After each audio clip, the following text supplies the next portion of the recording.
Good morning, children.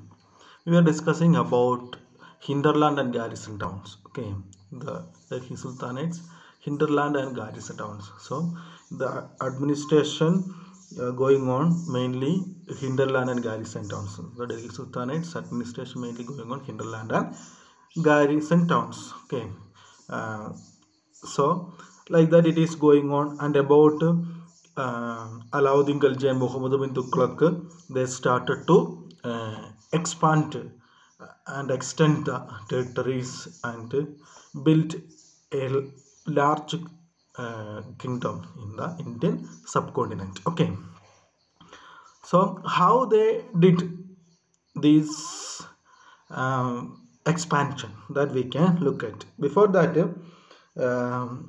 we can discuss about the Khalji dynasty and Tughlaq dynasty. Okay, next, very important dynasties in the Delhi Sultanates were there were two. There are two, that is Khalji dynasty and Tughlaq dynasty. Okay, in that Alauddin Khalji was the important sultan. Okay, very powerful and important sultan, and his administration was very good.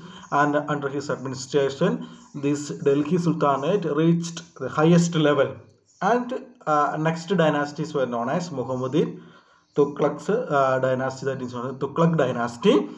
And he was also very powerful and very genius Sultan, Muhammad bin Tughlaq also. So these two dynasties were very important. Okay, and between that, Sayyid dynasty and Lodi dynasty also there. But very important dynasties. First of all, we discuss about the slave dynasty. In that slave dynasty, Qutb bin Aybak founded the slave dynasty, and like that. Then about the Russia and all we discuss. Okay, Qutb bin Aybak founded, and Shamsuddin Iltutmish strengthened the country. Then Russia became first Muslim woman ruler ruled, and last we discuss about Ghiyasuddin Balban, the Russia's brother, take away the Russia's power, and like that who become Ghiyasuddin Balban become the Sultan. Like that it is going on. Between that, other two dynasties we can say, that is Sayyid dynasty and Lodi dynasty also there. They were also powerful, but we are discussing about Tughlaq dynasty and Khalji dynasty. Okay, Khalji and Tughlaq dynasty. In Khalji dynasty, Alauddin Khalji was the very important, powerful ruler. Okay, about him and his administration we can study, and we can study about the Muhammad bin Tughlaq. Okay, Tughlaq dynasty is very important ruler known as Muhammad bin Tughlaq. He was also very powerful and very important. So they were very good in administration, and not only administration, they have very powerful military, and they were very genius also, and that is why they established Delhi Sultans, a powerful kingdom in the Indian subcontinent. Okay, so that is we are going to study. So how this Alauddin Khalji and Muhammadin Tughlaq expanded the Delhi Sultanate. Okay, the territory of the Delhi Sultanate we can study. Okay, the first set of campaign, that is a two type of campaigns is happened. That is the first set of campaigns along the internal frontiers of the Sultanate, aimed and consolidating the hinterland of the garrison towns. Okay, so two type of campaigns happen for expanding the territories. Okay, that is internal and external frontiers. Okay, so frontiers, the internal problem, if they need to expand their territory, at first they have to solve the internal problems.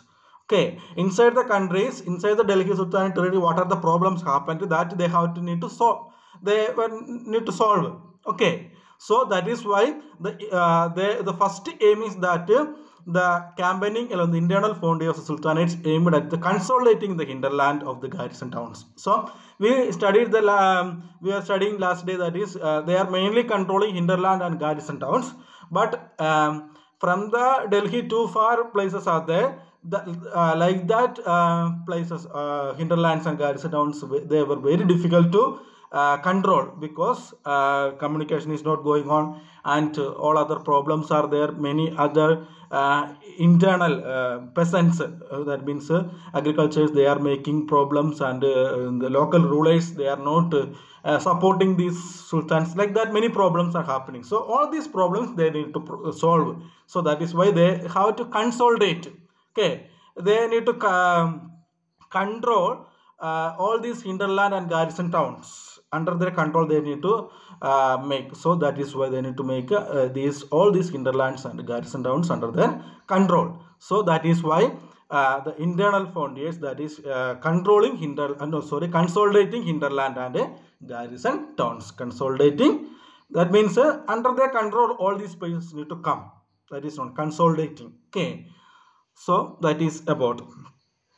During these campaigns from of the garrison towns, during these campaigns from where cleared the Ganga, Yamuna, Doban, and hunter-gatherers and pastoralists expelled from their habitat, these lands were given to peasants and agriculture was encouraged. Okay, so the first one is that they make good communication methods. Okay, that means this Ganga and Yamuna regions, most of the places were very big forest. So what they did, they cleared this forest. Okay, and they make a good way to all these garrison towns and hinterlands. Okay, so through that way they can easily move to other garrison towns and hinterlands. So that is why first during these campaigns from where cleared the Ganga, Yamuna, Doab, and hunter-gatherers and pastoralists expel from their habitat. So what happened here, that in these regions, in this forest and nearby the forest, there are many hunter-gatherers they were living, and the pastoralists also. Who are pastoralists means what is they are farmers. That means domestic. They are carrying these goat and cows. So that type of people were known as pastoralists. Okay, so they are living depending this land and they are living like that. So they expel from their habitat. Okay, they are lost their habitat, their places. That is one of the problem happened there.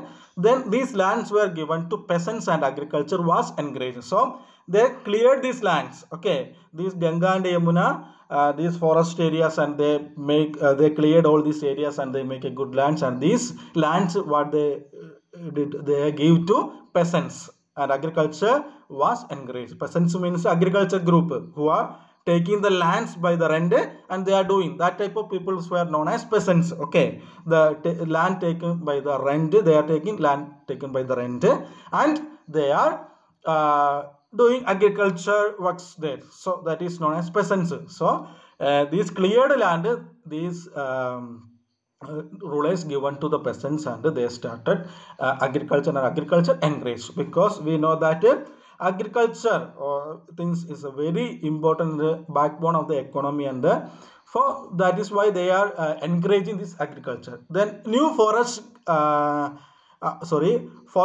and garrison towns was established. Okay, so another one, since a new garrison towns and hinterlands were established, formed. Okay, so their control through these regions happening through hinterland and garrison towns. Okay, hinterland means port cities they are controlling, or trade cities. Garrison towns means a fortified settlement. Okay, so through that their control, local areas control is happening. So they started to build new garrison towns and